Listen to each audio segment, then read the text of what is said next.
Vous ne serez jamais libre en temps si vous ne croyez pas ce que Dieu a fait pour vous transformer. Il y a tout pouvoir qui déclare et qui définit votre identité. Dieu a déclaré qui nous sommes en tant que ses enfants pour que nous soyons libres. Mais malheureusement, Satan a déclaré faussement qui nous sommes pour nous garder prisonniers, pour nous garder comme esclaves. Et nous sommes libres si nous croyons la déclaration de Dieu. Nous pouvons utiliser notre autorité dans notre nouvelle identité. Celui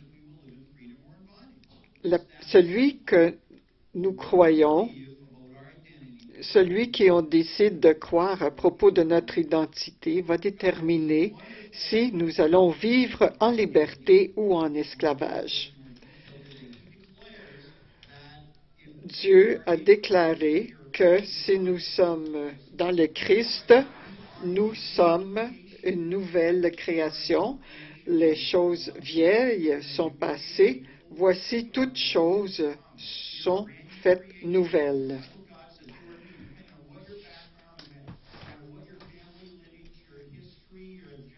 Peu importe d'où vous venez, si votre famille est chrétienne ou pas, si vous êtes dans le Christ, vous êtes une nouvelle création. Par contre, Satan nous donne la fausse déclaration sur notre identité. Ce qu'il nous dit, c'est que notre identité vient de notre performance et l'opinion des autres. Si on réussit, on est bien. Si on ne réussit pas, on n'est pas bien dans les yeux des autres, dans les yeux de Dieu ou dans nos propres yeux à nous.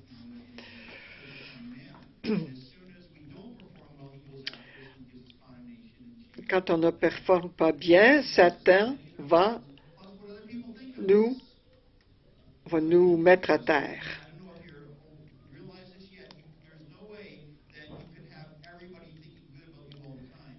Il est impossible que tout le monde pense bien de vous tout le temps. Des fois, on peut faire plaisir à certaines personnes, mais il est impossible de faire plaisir à tout le monde et que tout le monde ait une opinion favorable de nous.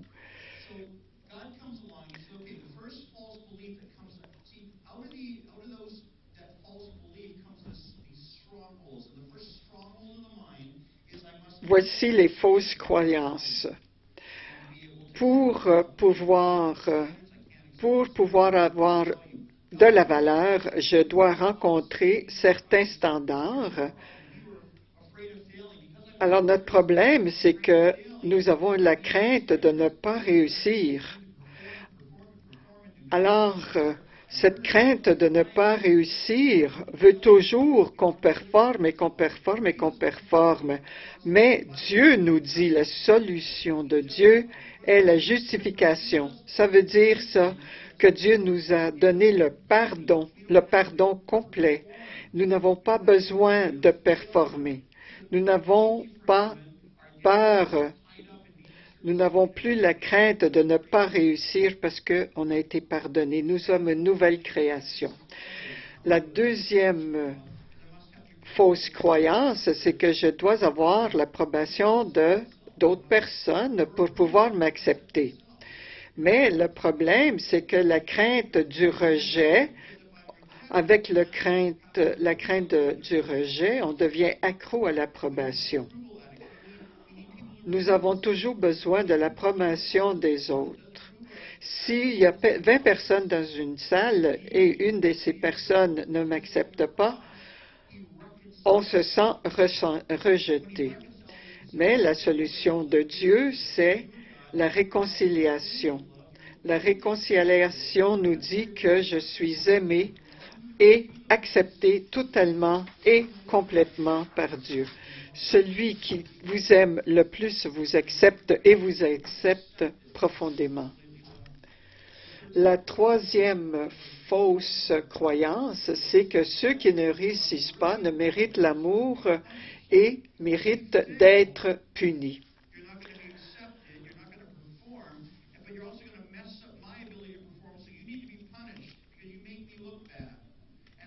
Alors, notre problème, c'est la crainte de la punition. La crainte de la punition, on a toujours peur que quelqu'un va nous punir. Ça, c'est la fausse croyance numéro 3. Et ce que ça nous donne, c'est qu'on entre dans le jeu du blâme. On blâme toujours les autres pour nos erreurs. Mais la solution de Dieu est que Jésus a absorbé toutes les punitions. Toutes les punitions. Jésus a pris toutes les punitions. Il a tout absorbé, ses péchés, sur lui-même. Donc, on n'a pas de blâme. On n'entre pas dans le jeu du blâme à cause de ça. Il n'y a aucune punition qui reste pour nos péchés. Donc, si on commet un péché, on n'est pas puni parce que Jésus absorber tous ces péchés que nous avons faits dans le passé, dans le présent et dans le futur. Alors Dieu est maintenant libre de nous aimer complètement.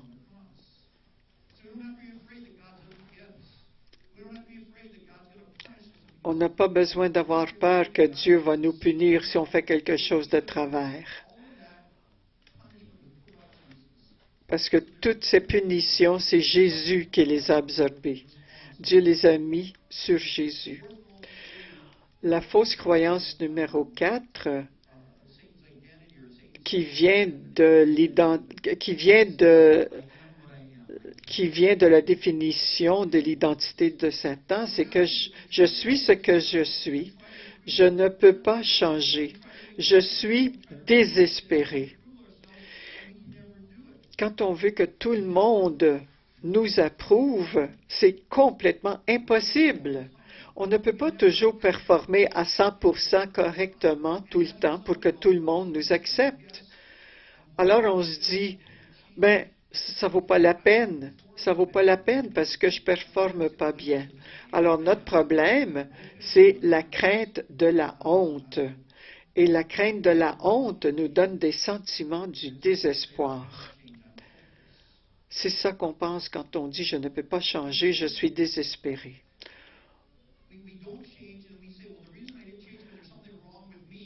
La raison pour laquelle je ne peux pas changer, c'est pas que j'ai fait quelque chose de travers, mais que je suis de travers. Ce n'est pas que je fais quelque chose de pas bon, mais c'est que moi, je suis comme ça. On commence à croire qu'il y a quelque chose qui ne fonctionne pas avec nous.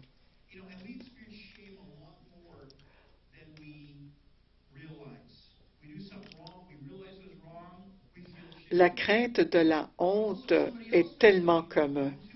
Mais si quelqu'un fait quelque chose, si quelqu'un nous fait quelque chose de travers à notre personne, tout à coup, on a encore le sentiment de désespoir. Là, on pense, ben, je dois être pas correct pour que ces gens-là m'abusent comme ça. Alors, c'est de ma faute.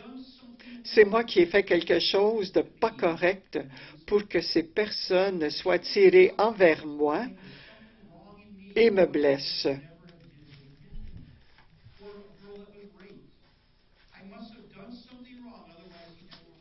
Alors la personne qui est malade se dit, ben, j'aurais dû faire quelque chose de pas correct pour avoir cette maladie. On a toujours les sentiments de la honte et on a ce sentiment que je ne peux pas changer. Ça, c'est ce que Satan nous dit. Ce sont des sentiments du désespoir. Je ne peux pas changer.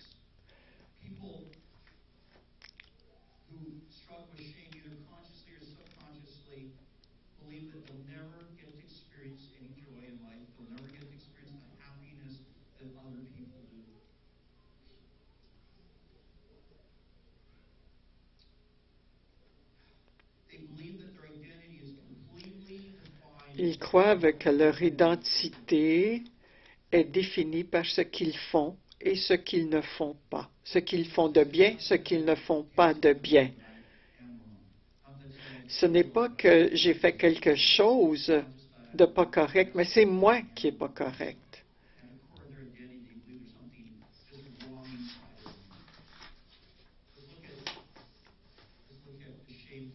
Alors, regardons le test de la honte. Voici des questions que vous pouvez vous demander. Numéro 1, je pense souvent aux bêtises que j'ai faites dans le passé et le rejet que j'ai reçu.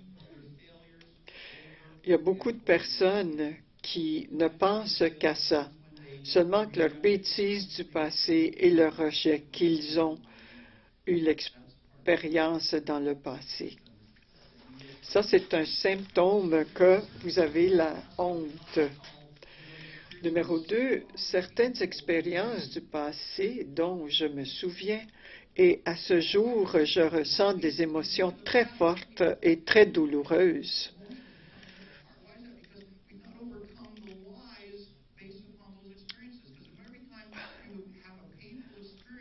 À chaque fois que vous avez une expérience qui vous donne des émotions très fortes et négatives, c'est parce que vous croyez au mensonge de Satan. Et numéro 3, je commets les mêmes erreurs encore et encore. Ça, c'est un test de la honte.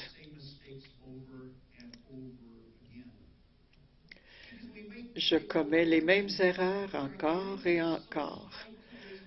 Et je pense que je fais ça parce que notre identité est tellement reliée à cette identité que Satan nous donne qu'on commet les mêmes erreurs encore et encore parce qu'on répète constamment les mêmes erreurs.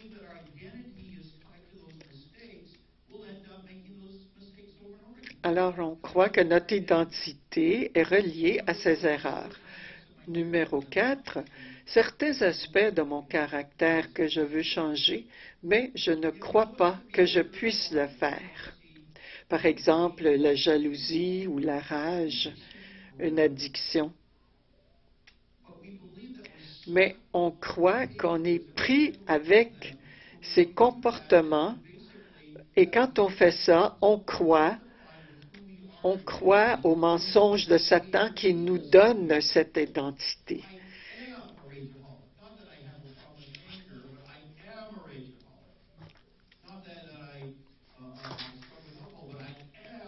Ce n'est pas que j'ai des problèmes avec l'alcool, mais je suis alcoolique.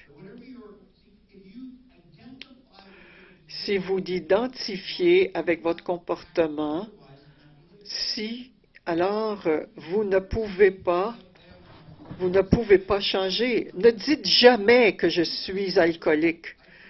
On ne dit pas je suis alcoolique. On dit que j'ai des problèmes d'alcool. Parce que quand vous dites je suis, c'est votre identité.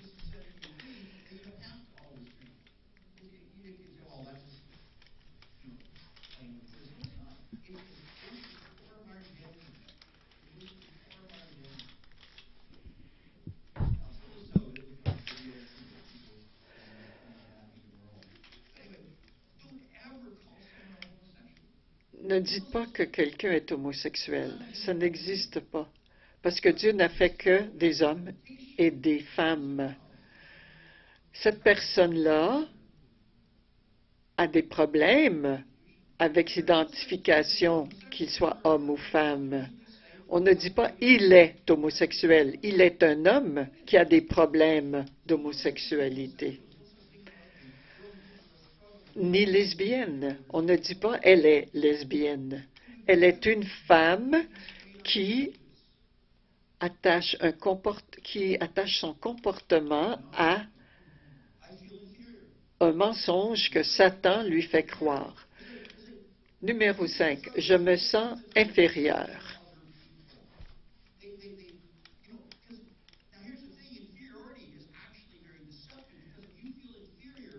si vous vous sentez inférieur, vous allez travailler tellement fort pour devenir mieux que vous l'êtes. C'est la performance.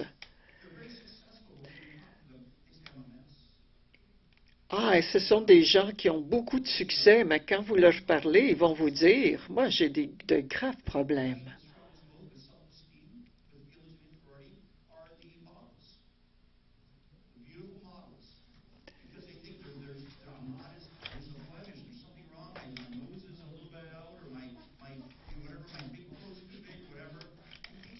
Les mannequins ont des problèmes d'identité et avec l'infériorité parce qu'elles se comparent constamment à d'autres.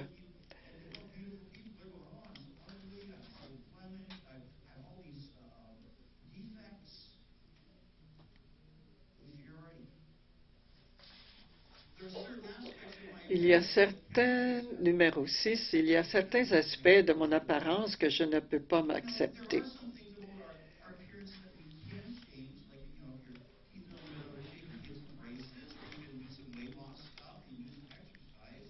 Ben, si vos dents sont croches, par exemple, vous pouvez les faire arranger. Si vous pensez que vous faites de l'embonpoint, vous pouvez perdre du poids. Mais à la base, votre apparence vous vient de Dieu.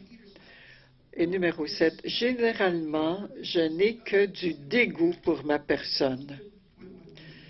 J'ai du dégoût pour mon attitude, mon comportement dans la vie, parce que nous avons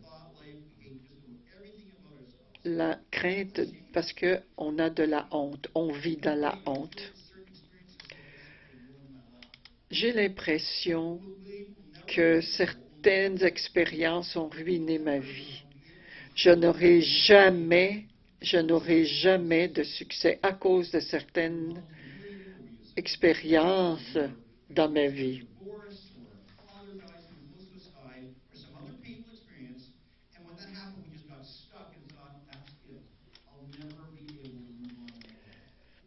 Alors, numéro 9, je me perçois comme une personne immorale à cause de mon passé, où j'ai fait tellement d'erreurs. Dieu n'est pas content avec moi. Numéro 10, j'ai l'impression que j'ai perdu l'opportunité d'avoir des expériences belles et extraordinaires et complètes dans ma vie. Ma vie serait tellement différente si je n'avais pas eu ces expériences.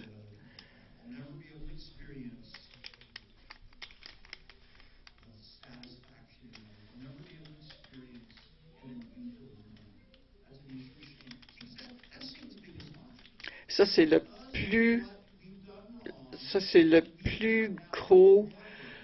gros mensonge que Satan puisse nous faire croire, c'est la honte.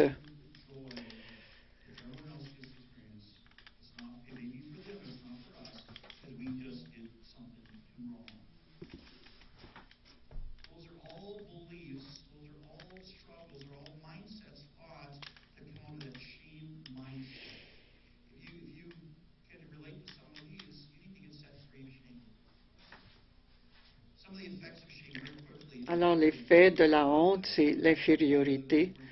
Numéro 2, le comportement habituel destructif. Numéro 3, la pitié pour moi, pauvre moi, pauvre moi. Numéro 4, on est passif. Numéro 5, l'isolation. Numéro 6, la perte de créativité.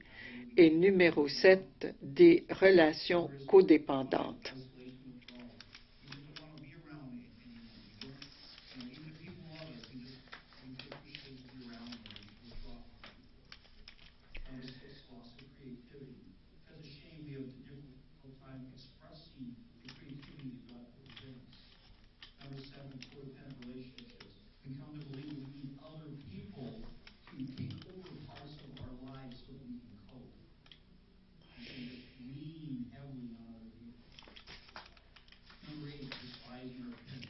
Numéro 8, une haine pour notre apparence. Et numéro 9, beaucoup de regrets.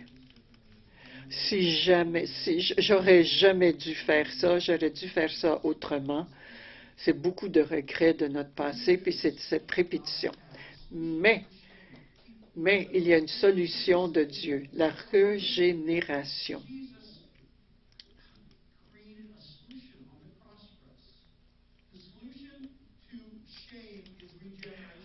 La solution à la honte, c'est la régénération. Tite 3:5, mais selon sa propre miséricorde, par le lavage de la régénération et le renouvellement de l'Esprit Saint. Le mot régénération est mal compris. Qu'est-ce que la régénération? C'est Dieu qui change quelque chose à l'intérieur de nous. Ça va dans le plus profond de nous-mêmes. Comme ça, on est une nouvelle personne, avec une identification nouvelle. La régénération veut dire une nouvelle genèse.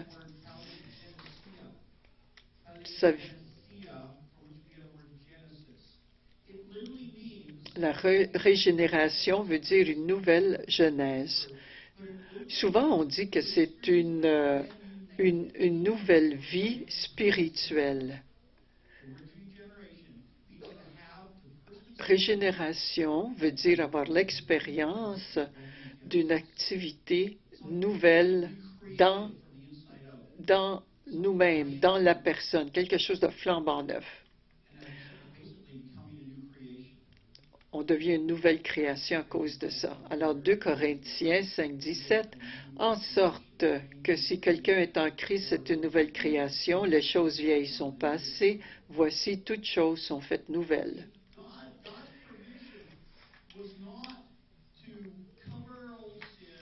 La provision de Dieu n'était pas de couvrir le péché. Sa provision était de remplacer la vieille création, la vieille nature avec une nouvelle nature pour que nous puissions avoir sa nature à lui. 2 Pierre 1:4, Christ nous a donné les très grandes et précieuses promesses afin que par elles vous participiez de la nature divine. Régénération, une nouvelle création, une nouvelle nature, changement dans le plus profond de nous. Mais comment est-ce que Satan utilise la honte?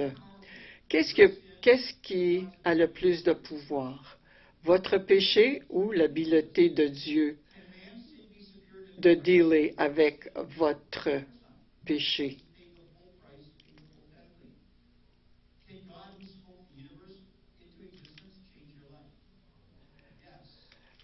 Le Dieu qui a parlé pour que l'univers se crée, devienne en existence, ne peut-il pas changer votre vie? Quand on croit le mensonge de Satan, de la honte, on croit que même pas Dieu qui a créé le monde avec ses paroles ne peut pas nous changer. C'est vrai pour les autres. Dieu peut changer les autres, mais Dieu ne peut pas me changer. C'est ça qu'on croit. Ça, c'est le mensonge de Satan.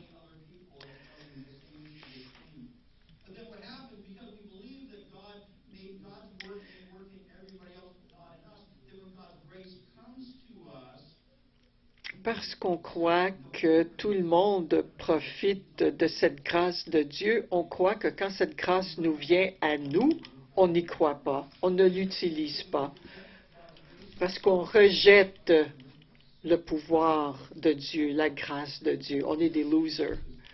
C'est ça qu'on croit, qu'on est des losers. C'est vrai pour les autres, mais pas pour moi, parce qu'il y a quelque chose de travers avec moi. Moi, je ne suis pas correcte. La vérité, c'est que Dieu a déjà fait quelque chose dans le plus profond de vous-même quand vous l'avez accepté. Jacques 1, 23, 24. Car si quelqu'un écoute la parole et ne la met pas en pratique, il est semblable à un homme qui considère sa face naturelle dans un miroir, car il s'est considéré lui-même et s'en est allé. Et aussitôt il a oublié qui il était.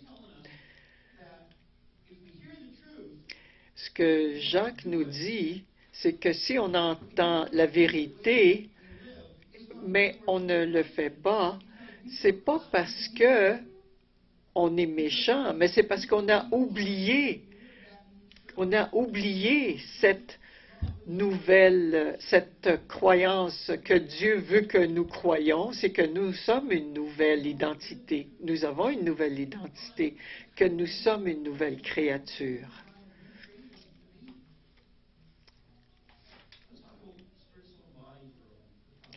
Parlons de le corps, l'âme et l'esprit.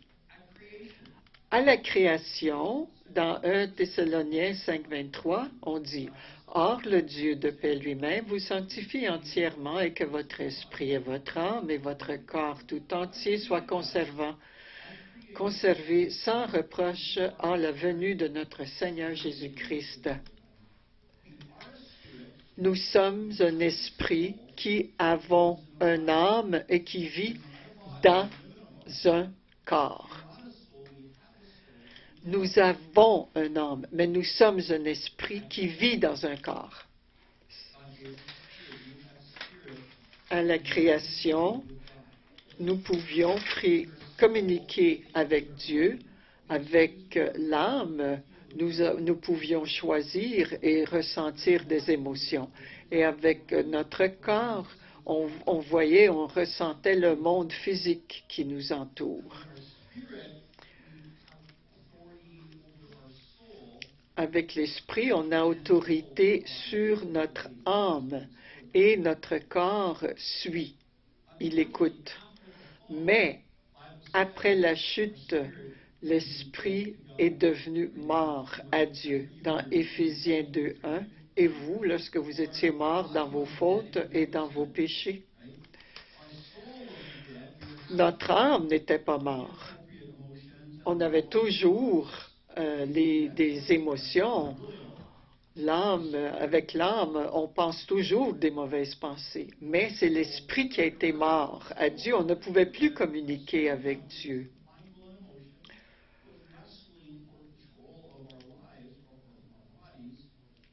L'âme et l'esprit se battaient pour contrôler notre corps.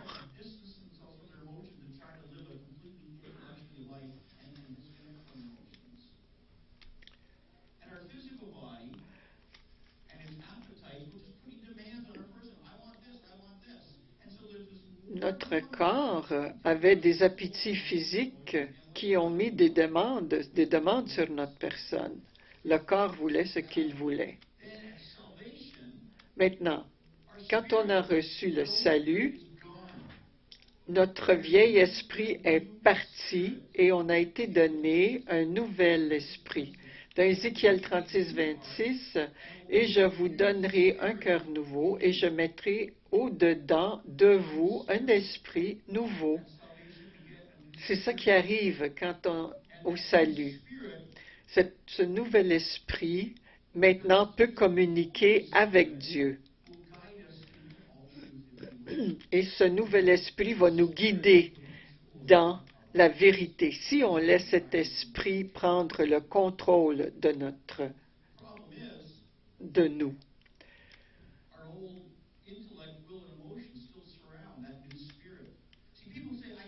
Mais le problème, c'est que le vieil intellect et les vieilles émotions sont toujours là.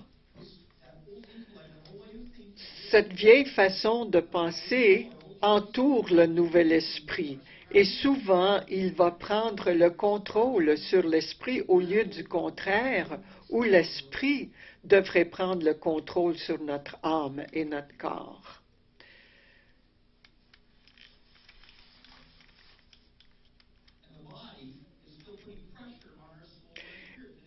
Et le corps met toujours la pression sur notre âme et notre esprit parce que le corps a l'habitude de prendre le contrôle.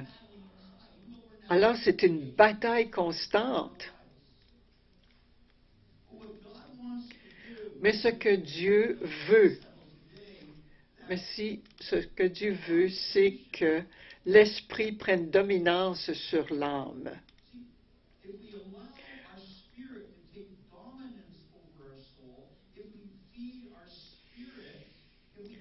Si nous nourrissons l'esprit, si nous croyons la parole de Dieu et nos esprits deviennent plus forts, il va prendre la dominance sur l'âme et transformer notre âme.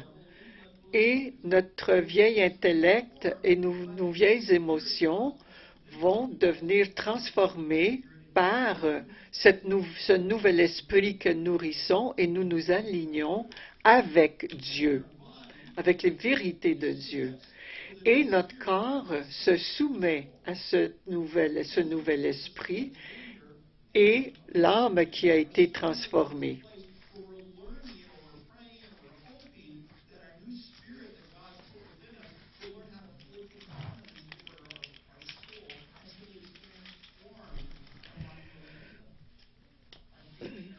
Notre esprit transforme l'âme et le corps.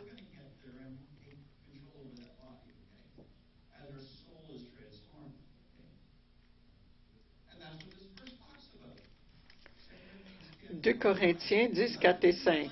Car les armes de notre guerre ne sont pas charnelles, mais puissantes par Dieu pour la destruction des forteresses, détruisant les raisonnements et toute hauteur qui s'élève contre la connaissance de Dieu et amenant toute pensée captive à l'obéissance du Christ.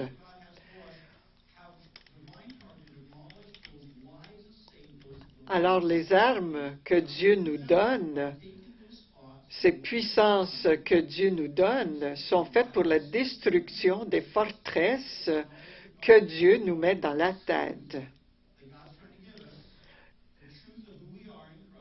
Ces armes détruisent tous les mensonges de Satan.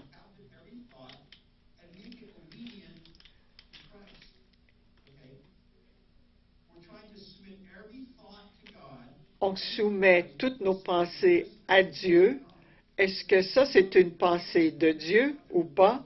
Si c'est une vraie pensée de Dieu, on l'accepte. Si ce n'est pas une vraie pensée de Dieu, on le rejette. Ça, c'est les forteresses que nous détruisons quand nous croyons les vérités de Dieu.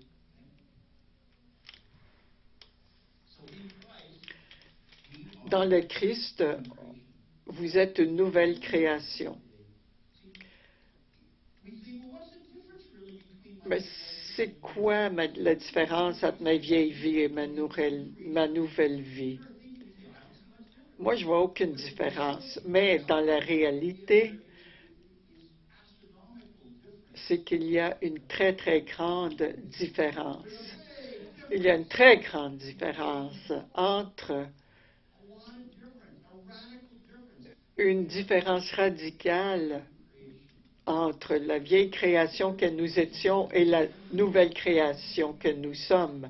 Nous avons une nouvelle identité qui est radicalement différente. Éphésiens 5:8. Car vous étiez autrefois ténèbres, mais maintenant vous êtes lumière dans le Seigneur. Marchez comme des enfants de lumière. Il y avait une fois où votre identité était ténèbres, mais maintenant que vous êtes lumière, vous n'êtes pas dans la lumière, mais vous êtes lumière dans le Seigneur. Dans le plus profond de vous, vous étiez ténèbres, mais maintenant vous êtes radicalement différent parce que vous êtes la lumière. Vous n'êtes pas dans la lumière, mais vous êtes la lumière. Vous êtes des enfants de la lumière parce que vous êtes la lumière. Vous êtes un enfant de la lumière parce que vous êtes la lumière. Mais si on croit toujours qu'on est la vieille personne, on va agir comme la vieille personne que nous étions.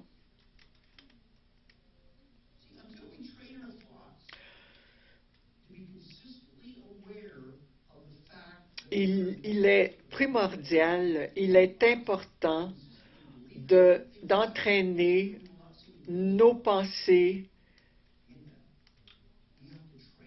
Il faut entraîner nos nouvelles pensées. Il faut se dire, je suis pardonné, je suis régénéré, je suis une nouvelle création. Si on ne pense pas comme ça, nous allons toujours avoir des problèmes avec nos comportements. Nous allons toujours répéter les vieilles erreurs que nous faisions dans le passé. Mais en tant que nouvelle personne, en tant que lumière qui est acceptée par Dieu, qui est lumière, nous ne prendrons pas ce nouveau pouvoir et agir en tant que nouvelle personne.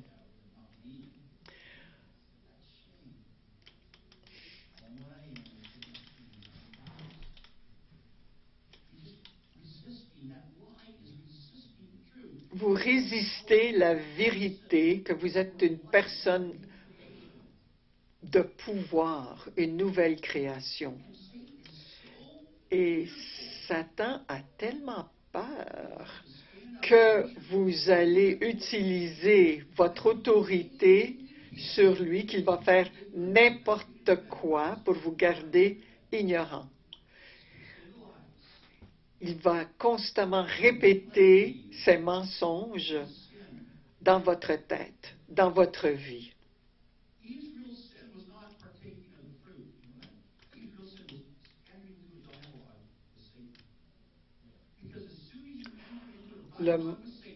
Le péché de Ève, c'était de rentrer en dialogue avec Satan.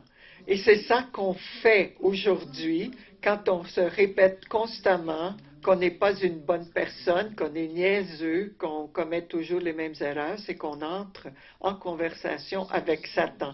Et ça, c'est le péché que Ève a commis dans le jardin d'Éden. Et Satan va faire n'importe quoi pour qu'on continue à croire ses péchés.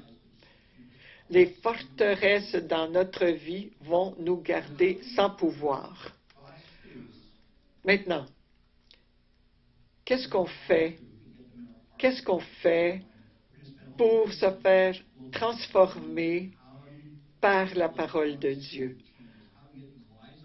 Comment on fait pour se débarrasser de ces forteresses que Satan met dans nos têtes et devenir la nouvelle créature avec l'autorité et le pouvoir de dire à Satan de s'en aller et de ne pas croire ses mensonges?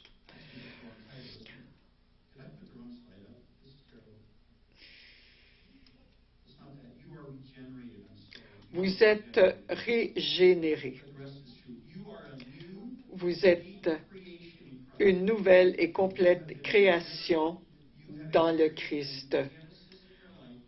Vous avez été régénérés et vous êtes une nouvelle création. Vous êtes aimés profondément, profondément pardonnés, complètement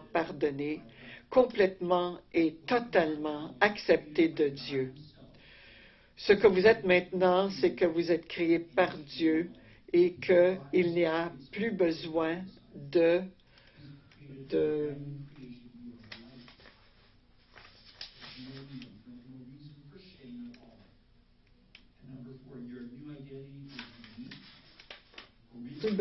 honte dans votre vie. Votre nouvelle identité est unique, originale et spécifiquement faite pour vous, pour une cause spécifique que Dieu a pour vous. Vous êtes complètement équipé et à réussir dans cette cause qu'il a pour vous, parce que vous avez ce nouvel esprit dans vous. Mais vous avez besoin de nourrir ce nouvel esprit. Vous êtes une nouvelle création si vous êtes dans le Christ. Si vous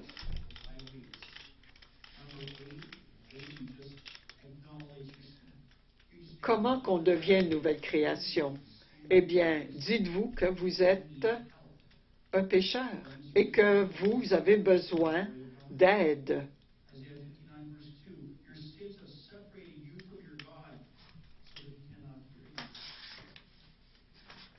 Votre péché vous a séparé de Dieu. Et B, croyez en Jésus. Vous devenez une nouvelle création si vous croyez en Jésus. Ça, c'est la solution de Dieu.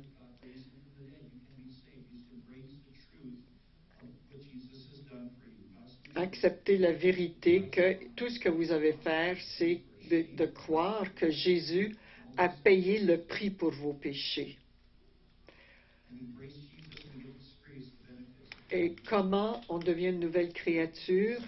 C'est on confesse nos péchés et nous recevons le pardon.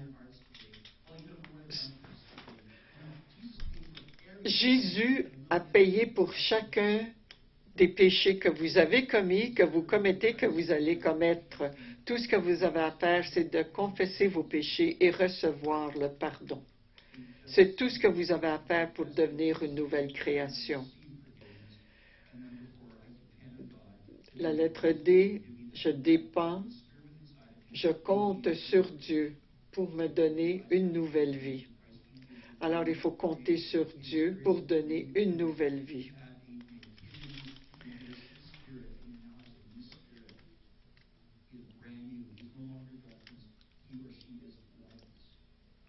C'est de croire que je suis une vieille création, que j'étais une nouvelle création et que je suis une nouvelle création.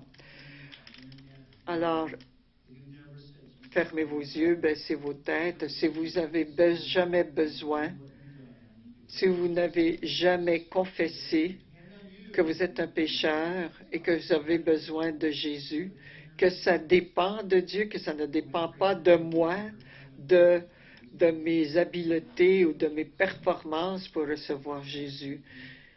Dites-le maintenant et recevez ce nouvel esprit dans le plus profond de vous.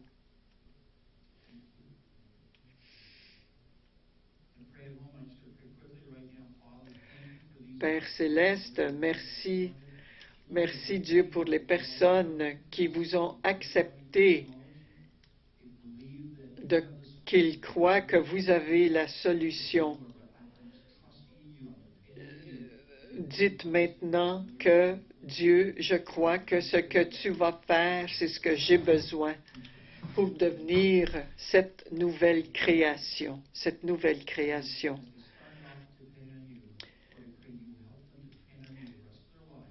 Comme ils viennent de penser, de croire qu'il c'est une nouvelle création, qu'ils croient, Seigneur, donne-leur le pouvoir de croire qu'ils continuent à être une nouvelle création pour le restant de leurs jours. Voici la vérité. Vous êtes régénérés. Vous êtes une régénérée. Vous avez eu une genèse. Vous avez entendu le message. Vous êtes une nouvelle création. Et vous répétez ces paroles. Je suis une nouvelle création dans le plus profond de moi. Et ceux qui veulent recevoir les paroles pour confirmer que vous êtes une nouvelle création,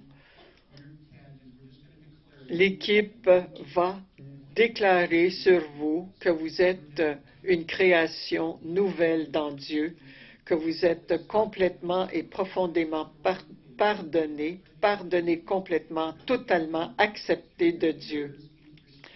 Ça va rentrer, ces paroles vont rentrer par vos oreilles et vont descendre dans votre esprit, dans le plus profond de vous.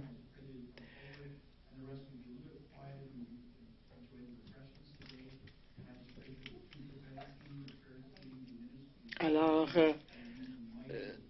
Seigneur, utilise nos deux équipes de prophétique et l'équipe de guérison aujourd'hui, Seigneur.